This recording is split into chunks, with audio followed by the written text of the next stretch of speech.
अस्सलाम वालेकुम स्टूडेंट्स। वालेकुम सलाम मैम। जी, today we will start from the tools for quality control. हमने कल देखा था कि quality control, quality assurance definition देखी थी, इसकी ज़रूरत क्या होती है और कौन इसको कंट्रोल करता है इंटरनेशनली, लोकली, ठीक है ना, और नेशनली।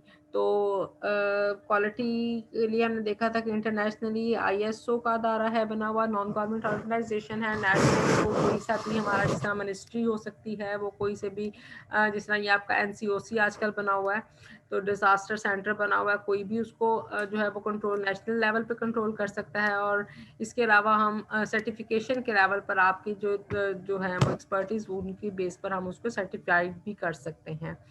लेकिन एक्रीडेशन के लिए फॉर्मल बॉडी होती है जो कि किसी भी सर्विस को, किसी भी प्रोडक्ट को उसकी जो है प्रॉपर फॉर्मल जो है वो देती है, कंफर्मेशन देती है कि either this is up to the mark और not.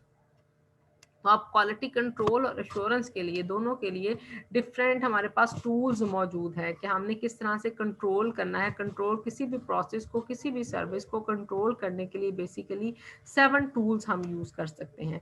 Tools for quality controls कौन कौन से हैं? तो to ensure the quality control process, an organization must involve the use of several quality control tools and techniques। Quality control के tools और techniques हैं। वो जो टूल्स हैं, ये टेक्निक्स हैं, इसको फर्स्ट टाइम इंट्रोड्यूस कराया था बाय कैरो इशिकावा ने। This was the first man to present the quality control tools. अंदर भी बच्चे हैं। Different organizations use 7 basic quality tools. अब ये ज़रूरी नहीं कि सारे के सारे ही यूज़ किए जाएँ, कोई इसमें से कुछ जितना हम उसको कंफर्म करना चाहते हैं उनकी बेसिस पे हम डिफरेंट टूल्स को अकॉर्डिंग टू ओवर अवेलेबिलिटी कि हम उसमें अच्छे तरीके से अकॉर्डिंग टू ओवर सर्विस और ओवर प्रोडक्ट के हमारे के ऊपर कौन सा वाला टूल जो सा है वो सबसे कम्प्रीहेंसिवली हमें जो सा हमारी क्वालिटी को कंट्रोल करने में हेल्प आउट करेगा। तो इसमें क्या है, these tools can provide ample information about problem in the quality system processes and assisting to derive their solutions।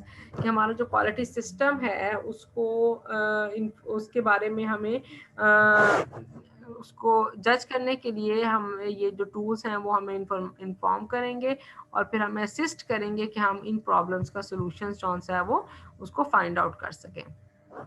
तो फर्स्ट जो टूल है वो flow chart, run chart, stratification भी इसको कहा जाता है कि हम फ्लो चार्ट बनाएं अपनी ऑर्गेनाइजेशन का, अपनी इंडस्ट्री का, अपने इंस्टीट्यूट का, जिसको भी हमने जज करना है, जिसकी भी हमने एफिशिएंसी देखनी है, जिसकी भी हमने क्वालिटी कंट्रोल करना है। हमें पता होना चाहिए कि किन स्टेजेस पे वो काम हो रहा है, कि कौन किस काम के लिए रिस्पॉन्सिबल है। तो फ्लो चार्ट बनाएं। जब तक हम फ्लो चार्ट नहीं बनाएंगे हमारे पास, हम उसकी जो है वो ड्यूटीज़ को कौन किस के लिए रिस्पॉन्सिबल है उसको हम एड्रेस नहीं कर सकते। तो किसी भी ऑर्गेनाइजेशन, सर्विस, इंस्टीट्यूट का क्या बनेगा? Flow chart. This is the first tool जिसकी बेस पर हम उसकी क्वालिटी को मॉनिटर कर सकते हैं। Second tool is the check sheet, कि हम चेक शीट बनाएं। कि अब देखिए हमने फ्लो चार्ट बना लिया, तो अब हम चेक शीट बनाएं नेक्स्ट, कि पहले हमारे पास पता हो कि कौन पर्सन किस प्रोसेस के लिए रिस्पॉन्सिबल है। उसके बाद फिर उसकी परफॉर्मेंस को जज करने के लिए कि आइदर देखिए सपोज अगर एक एम्प्लॉय की अगर हम बात करते हैं, क्या वो टाइम पे आता है, क्या वो रेगुलर है, क्या वो टाइम पूरा देता है, क्या उसकी जो बेसिक क्वालिटी है वो उस क्राइटेरिया से मीट कर रही है कि नहीं मीट कर रही। इस सब को वो एड्रेस करने के लिए क्या करेगा? चेक शीट बनाएगा। चेक शीट के बाद बनता है आपके पास cause and effect diagram. This is the third one tool, cause and effect diagram. इसको हम फिश बॉन्ड डायग्राम भी कहते हैं और इसका इशिकावा डायग्राम भी इसको कहा जाता है। इसका सेकेंड नेम क्या है? इशिकावा डायग्राम या fish bond diagram. Fourth one is the Pareto chart. Pareto chart की बेस पर भी हम एनालाइज कर सकते हैं अपने क्वालिटी प्रोसेस को। पेरिटो चार्ट के बाद आता है control chart. Control chart again is the next one tool for. Show नहीं हो रही है, स्क्रीन शो नहीं हो रही?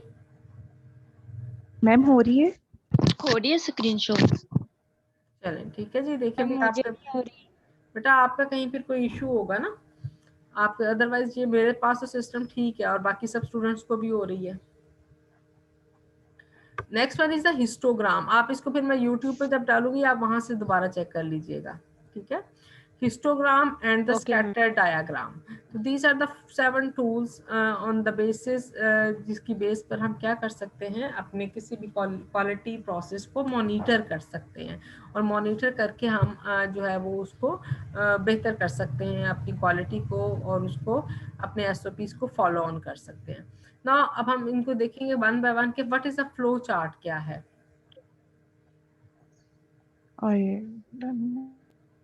तो फ्लो चार्ट इज, जी जी मैम ये कौन सी क्लास है? MSc की।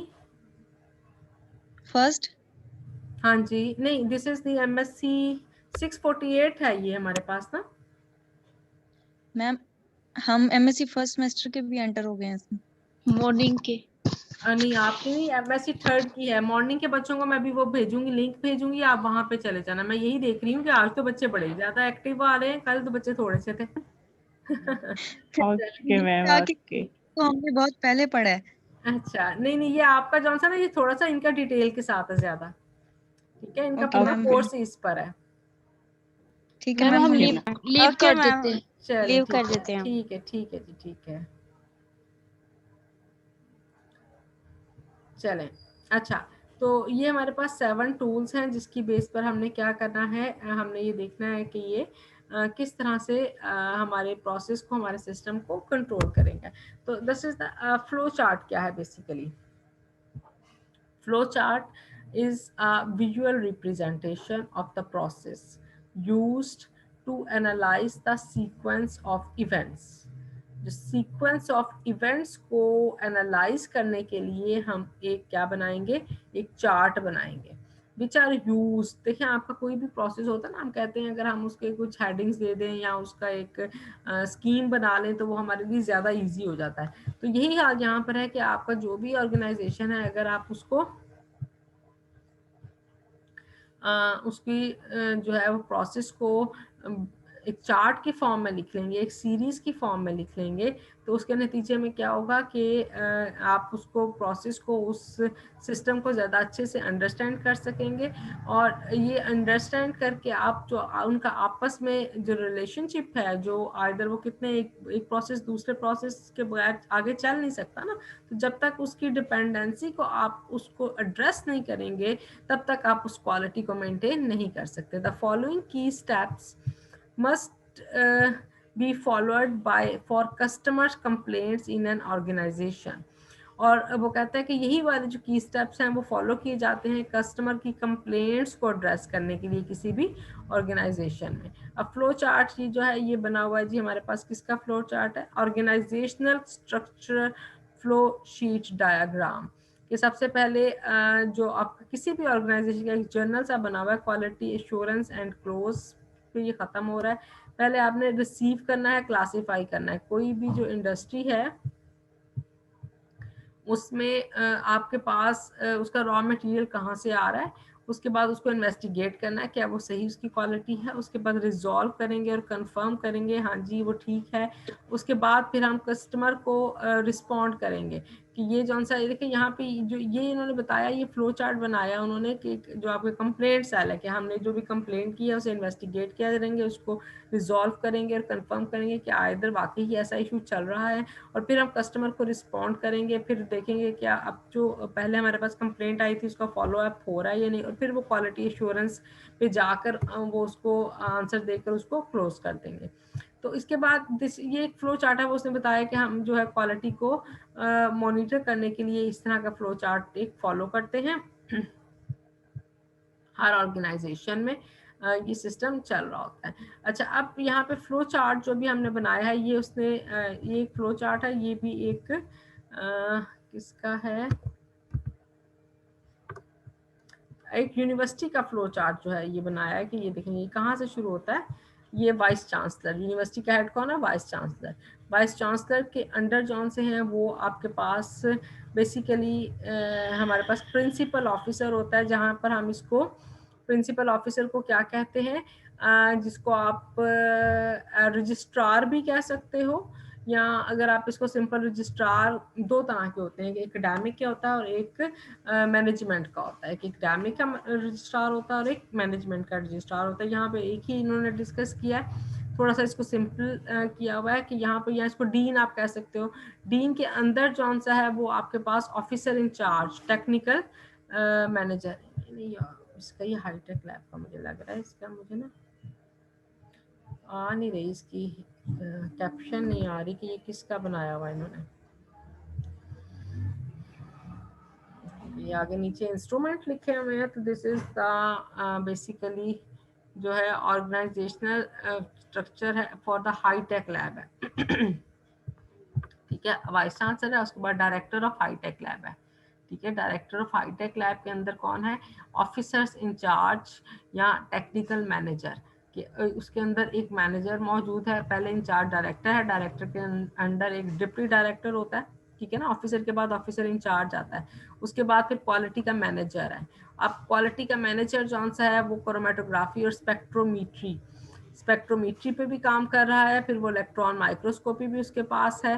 तो ये दो डिफरेंट इंस्ट्रूमेंट मौजूद है। क्वालिटी के मैनेजर ने ये दोनों तीनों काम जौन से हैं वो करने हैं। जो क्वालिटी का मैनेजर जौन सा है, वो आपके पास जो इलेक्ट्रॉन माइक्रोस्कोप है और ये क्रोमेटोग्राफी है, इसके बाद नीचे HPLC है, फिर ये GC है, ये सारे डिफरेंट जो है वो इंस्ट्रूमेंट मौजूद हैं। और इन सब इंस्ट्रूमेंट पे काम किस तरह करना है, ये इस ऑफिसर इंचार्ज क्वालिटी मैनेजर की रिस्पॉन्सिबिलिटी है कि वो इन सब इंस्ट्रूमेंट को एक सेम SOPs पे जौन सा है वो चलाए और उसके बाद इनके रिजल्ट कौन से हैं वो आगे फॉरवर्ड करे।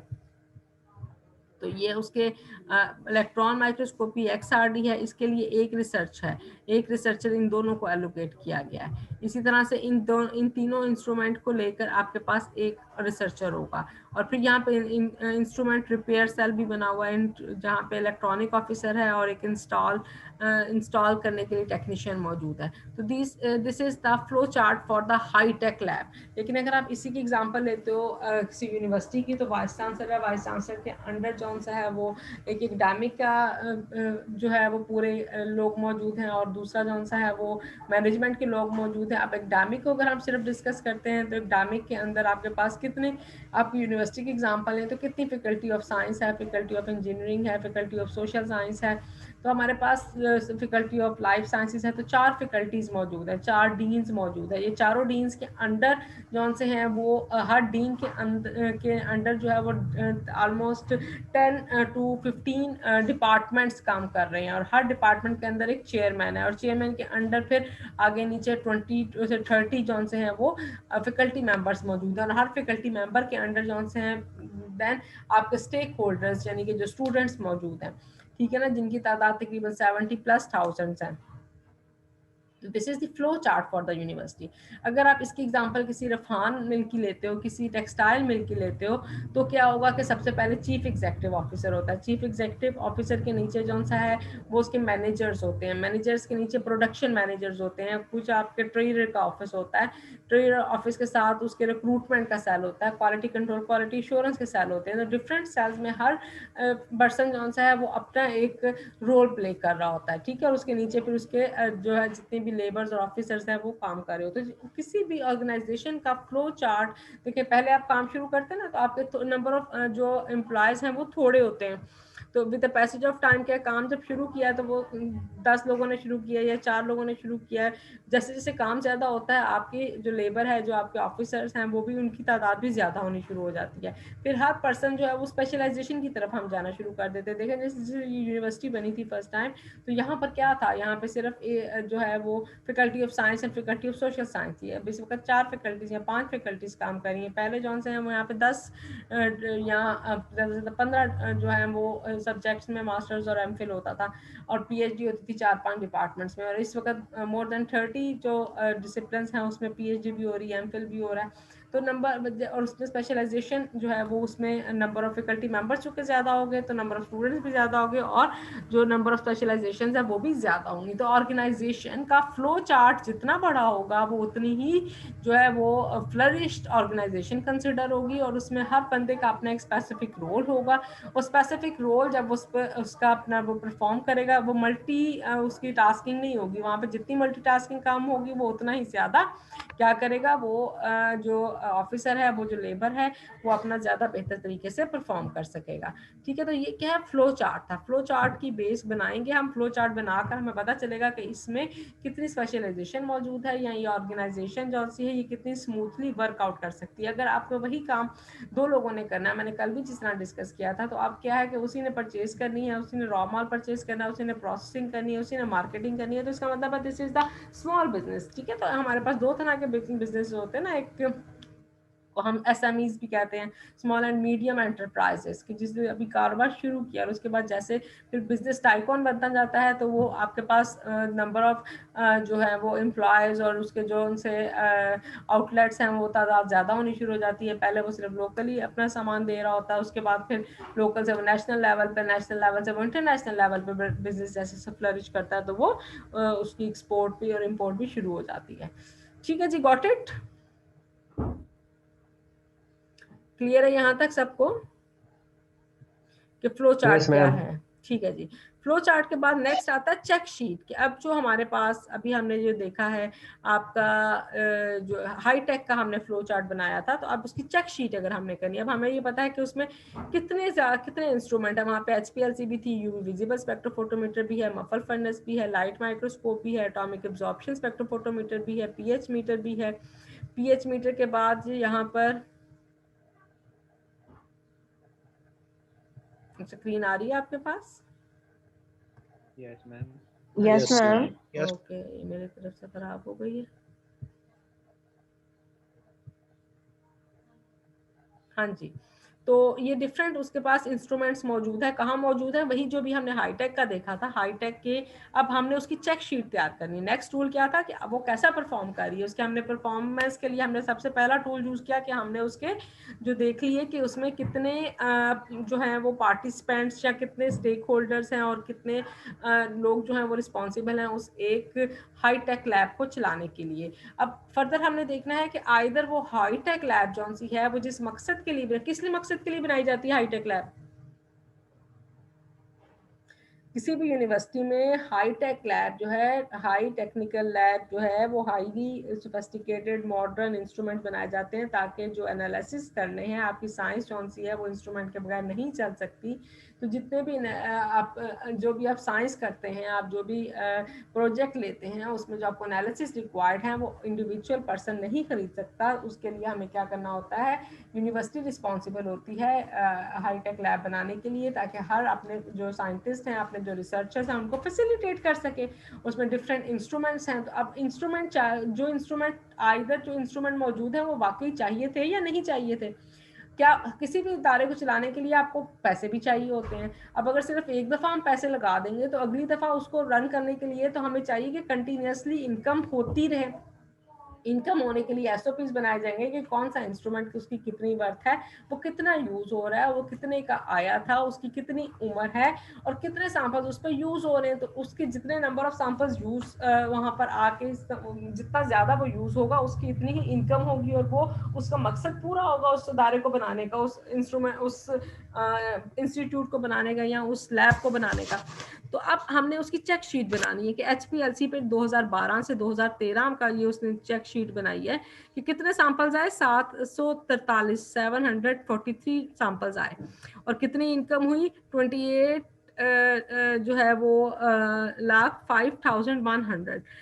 2013 में सैंपल्स की तादाद कम होगी और इनकम भी एज कंपैरेटिवली कम होगी, लेकिन हुई। ठीक है, इसी तरह से अब यूवी विजिबल के कितने सैंपल्स आए, उसकी कितनी इनकम हुई, 2013 में इसके सैंपल ज़्यादा हो गए और इनकम जो सी इसी तरह से रेलिवेंटली ज़्यादा हो गई। लाइट माइक्रोस्कोप मफल फर्नेस पे कितने सैंपल्स रखने के लिए आए, 14 सैंपल्स आए, कितनी इनकम हुई, 2013 में नंबर ऑफ सैंपल्स ज़्यादा हो गए, ज़्यादा लोगों को पता चल गया यहाँ पर मफल फर्नेस मौजूद है।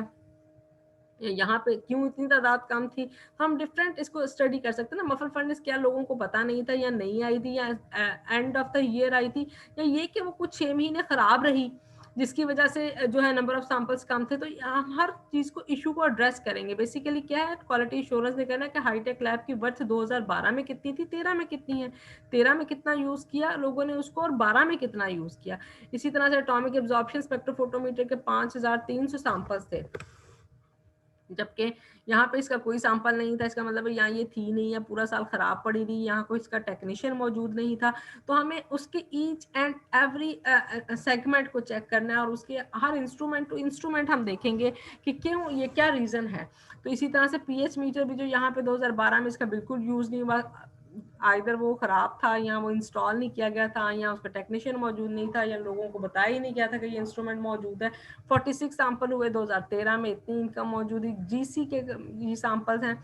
अब इस तरह से सारे जितने भी सैंपल्स मौजूद, जितने भी इंस्ट्रूमेंट मौजूद है, सब की हमने जो है वो कितने सैंपल सालाना चेक किए गए 2012 में, कितने 13 में, और आप टोटल कितने लोगों ने इसको यूज किया, 7763 लोगों ने। अब ये 7763 लोग कौन से थे, हो सकता है वो सिर्फ आपके एकेडमिक के लोग हों, या वो आपके रिसर्चर्स हों, या सेकंड के यहाँ पे जो आपके हम कमर्शियल भी सैंपल्स करते हैं, तो कमर्शियल सैंपल्स, टेक्सटाइल सिटी है, तो बहुत सारे जो से इंडस्ट्रियल सिटी जो भी होगा, इंडस्ट्री को रन करने के लिए हमें क्या चाहिए होता है, हमें इंस्ट्रूमेंट चाहिए होते हैं, ताकि जो चीज़ वहाँ बन रही है उसकी क्वालिटी को चेक किया जा सके। इवन आपके ये वाटर, हम वाटर सप्लाई, तो वाटर को चेक करने के लिए भी हमें वहाँ पे ये पीएच मीटर का यूज़ होता है, और बहुत सारे अदर इंस्ट्रूमेंट्स कौन से हैं वो आपके, जिस तरह भी आपका हेपेटाइटिस है, कोविड है, तो उसकी डायग्नोस्टिक भी हो सकती है। तो 7763 लोगों ने उसको यूज किया, सैंपल्स इसके ऊपर रन हुए टोटल इस लैब में 2012 में। और इनकम कितनी थी आपके पास, 53 जो है वो 5,37,700। और जो अब आपके पास क्या हुआ, सैंपल्स की तादाद ज्यादा हो गई, और 5,73,030 आपके पास जो है वो इतनी इनकम इसने की। तो ये आपके पास चेक शीट आ गई कि इस चेक शीट, ये इसका यूटिलाइजेशन था 2012 से 2013 के दरमियान। इसी तरह से 2013 से आप ऑनवर्ड जब से बनी है और अब तक उसका कितना फ्लो हो रहा है, आइदर वो कम हो रहा है, ज्यादा हो रहा है। कम हो रहा है तो क्यों हो रहा है, ज्यादा हो रहा है तो with the passage of time, suppose यहाँ पे एनएमआर नहीं है, एनएमआर बहुत इंपॉर्टेंट एक इंस्ट्रूमेंट है, तो जितनी इनकम हुई हम यहाँ पे नेक्स्ट टाइम एनएमआर खरीदेंगे, हम यहाँ से एड लेंगे, हम यहाँ से PC1 तैयार करेंगे कि हमें ये रिक्वायरमेंट है हमारे इंस्टीट्यूट को, हमारे रिसर्चर्स को।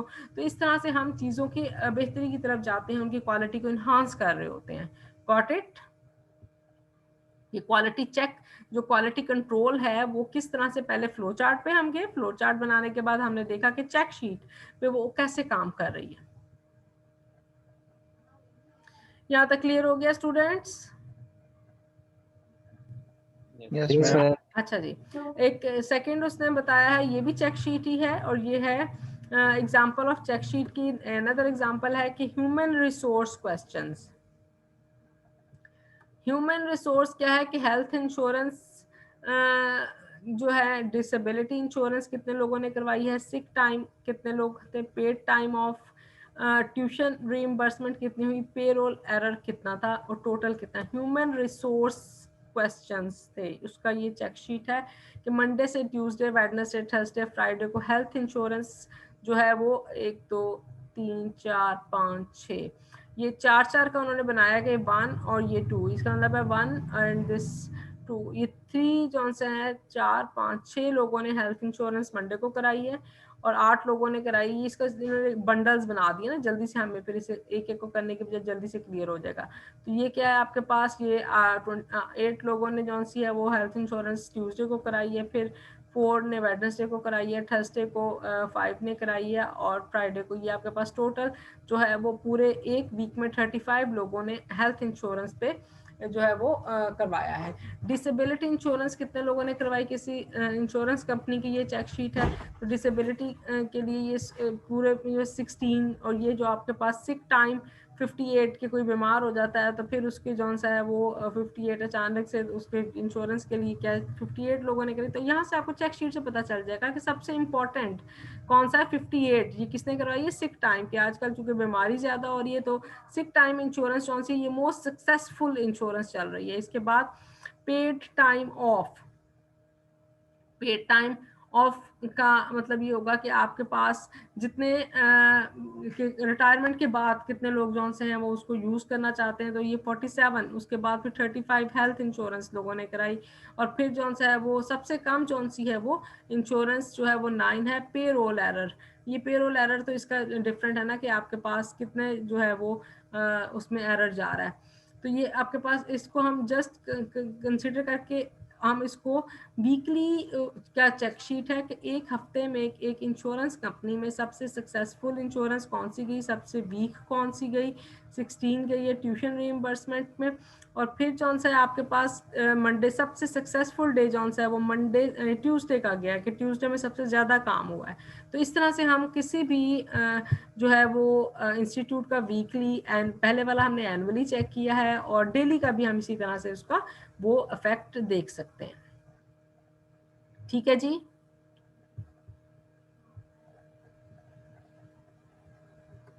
क्लियर है? Yes ma'am. चलें, अच्छा नेक्स्ट आता है कॉज एंड इफेक्ट डायग्राम। तो कॉज एंड इफेक्ट डायग्राम जरा ज्यादा डिटेल से है और ये पेरेटो एनालिसिस भी जरा ज्यादा है। हम इसमें से एक सिंपल वाला देख लेते हैं, हिस्टोग्राम जी। मैम वो जो लास्ट टेबल था मतलब ह्यूमन रिसोर्स वाला, हम्म, तो उसमें वो जो टैली बार थे वो जरा बता देना कि मतलब हाँ वो जो टैली, बंडल है वो 5 कंसीडर करना है कि 4 कंसीडर नहीं करना है। नहीं ये यहाँ पे स्केल नहीं दिया हुआ ना, ये 4 का है, 4 का बंडल है, ये 4 का बंडल टैली बार बने लेकिन हुए मैम ना। हाँ जी जी। लेकिन मैम अगर इसकी काउंटिंग करें वो तो फिर पहले में 35 ही आ रहा है, अगर इसको 5 कंसीडर करें, अगर 4 कंसीडर करें तो मैम फिर वो 31 आ रहा आंसर, बल्कि 30 आंसर अच्छा आ रहा अभी है। देख लेते हैं, 4 5 6, 6 और 8। यस मैम, मैंने भी काउंट करके देखा था, टैली बार को भी काउंट किया, उन्होंने 5 काउंट किया है। अच्छा टैलीबॉट को 5 काउंट किया तो 5 कर लीजिएगा, यस मैम। जी ठीक मैम। है। ठीक है, कोई ऐसा इशू नहीं, मतलब है कि जस्ट असल में ये फिर उन्होंने ये जो ये वाली एक लाइन लगाई है ना, ये वाली, ये 5 को जी जी कंसीडर किया उन्होंने, ठीक है ना। Yes ma'am. 1 2 3 4 5 उसको क्लोज करने के लिए ठीक है ताकि मैम। इजी हो जाए इसकी काउंटिंग ना। तो साथ एक वो स्केल सब होता है वो भी पूरा बनाएंगे, लेकिन यहाँ पे हमारा मकसद जो है वो इसको काउंट करना। यहाँ पे हमारा मकसद सिर्फ ये कि चेक शीट को हम देखिए कि चेक शीट किस तरह से हेल्प आउट करती है आपको क्वालिटी कंट्रोल करने में, ठीक है जी। तो अच्छा, अब मैं चाह रही थी कि हम ये दो जो डिटेल वाले हैं वो ज़रा बाद में डिस्कस करेंगे, तो आप हम कर लेते हैं हिस्टोग्राम को डिटेल से ज़रा। Histogram is are use to visual representation of the event frequency, event frequency के एक काम कितनी दफा हुआ है, ठीक है ना, in the context of 2 variables. अच्छा वहां पे हमने क्या देखा था फ्लो चार्ट में और जो चेक शीट में हमारे पास डिफरेंट वेरिएबल्स थे, लेकिन यहाँ पर क्या है, अब हमारा हम स्पेसिफिक हो गए 2 वेरिएबल्स में। मतलब ये कि अब अगर हमने वो जो सा है for normal histogram a bell shaped graph is formed and the data is not normal, then graph takes different shapes based on the condition of the distribution. जब हिस्टोग्राम वो कहता है नॉर्मल है, तो नॉर्मल के केस में क्या होता है, बेल शेप। बेल शेप क्या होती है कि ये ऐसे जाके ऐसे गोल ऐसे होती है, ये ऐसे ऐसे शेप होती है, आपके पास जो सेंटर है वहां पे एक पीक आ रही होती है ऐसे, ठीक है। यानी जिस तरह से यहाँ से अगर हम देखें तो ये बेल शेप बन रही है और इसकी जौन सी ये बेल शेप बन रही है, ठीक है। जब हमने दो वेरिएबल्स को डिस्कस करना है और दो वेरिएबल्स के साथ हमने उसको जो है उसकी एफिशिएंसी को चेक करना है, तब हमसे कहते हैं कि ये अब हमारे पास ये जो क्वालिटी पैरामीटर है, ये जो हम कर रहे हैं ये हिस्टोग्राम है। सपोज अगर हमने वही एग्जांपल लेते हैं हम आपकी, इसको डिटेल से मैंने मेरा ख्याल नहीं डिस्कस किया, मैं इसको अच्छा इसी को हम एग्जांपल ले लेते हैं फिर पीछे वाली। सपोज ये आप इसको देखते हो कि 1 2 3 ये 2 उसने ये ले लिए कि आपकी जो आपका सपोज हमने यूवी विजिबल स्पेक्ट्रोफोटोमीटर है, तो ये कौन सा है, ये आपके पास ये इंस्ट्रूमेंट जो है वो 1 जो है ये यूवी विजिबल कौन सा है, ये 5 टाइम्स यूज हुआ है या 4 टाइम्स यूज हुआ है। जबकि ये अगले दिन अगर हम इसको सेकेंड डे पे लेते हैं तो ये क्या है, ये आपके पास 24 टाइम्स यूज किया गया है। उससे नेक्स्ट में अगर हम देख रहे हैं तो ये आपके पास 20 टाइम्स यूज की, उसकी फ्रीक्वेंसी को अगर हमने देखना है तो फिर हम क्या करेंगे कि सॉरी, तो अब हमारे पास क्या आएगा कि हमने किसी दो वेरिएबल्स को चेक करके और हमने उसकी फ्रीक्वेंसी को सिर्फ चेक करना है, तो अब हम उसको हिस्टोग्राम कहेंगे।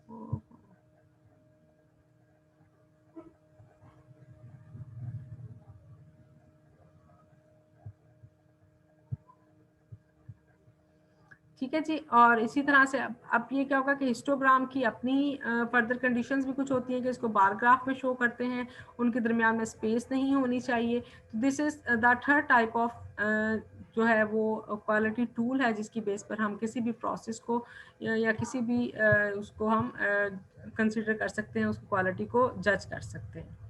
ठीक है, इसको हम मजीद डिटेल से भी देख लेंगे किसी जहाँ पे यहाँ पे एग्जांपल्स को ना उसने एक्सप्लेन नहीं किया हुआ, जहाँ पे एग्जांपल एक्सप्लेन की होगी वहाँ से भी देख लेंगे।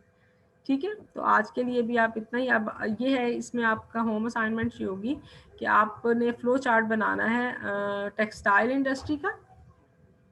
ठीक है, और कोई स्पिनिंग इंडस्ट्री का बना ले, कोई टेक्सटाइल इंडस्ट्री का बना ले, तो ये आपकी प्रैक्टिस हो जाएगी कि किस तरह से आप इसको फ्लो चार्ट बनाएंगे और उसके बाद फिर उसकी चेक शीट किस तरह से बनाएंगे।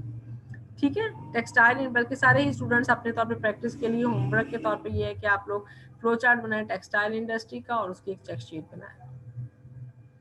ठीक हो गया? Yes ma'am.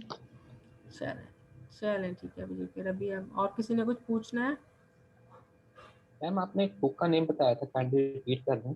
ये हकनवाज भट्टी की है एनालिटिकल केमिस्ट्री की बुक, उसका ही एक चैप्टर है, उसकी मैंने कंप्लीट पीडीएफ आपके साथ जो है वो शेयर कर दी। Okay, thank you. चलें ठीक है जी, थैंक यू वेरी मच।